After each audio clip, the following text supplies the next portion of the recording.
This is event number 115, 50-meter breaststroke for boys forward over, heat number 1. Swimming in lane 2, Pablo Rodrigo of Panatash. Lane 3, DJ Gabriel of the swimming team.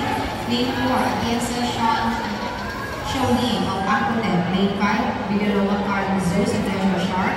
Lane 6, Chua June Lancelot of Manila Sea Titans. Lane 7, Pablo Marcos of Anatash. Lane 9, Francis Xavier of Tiger Sharks.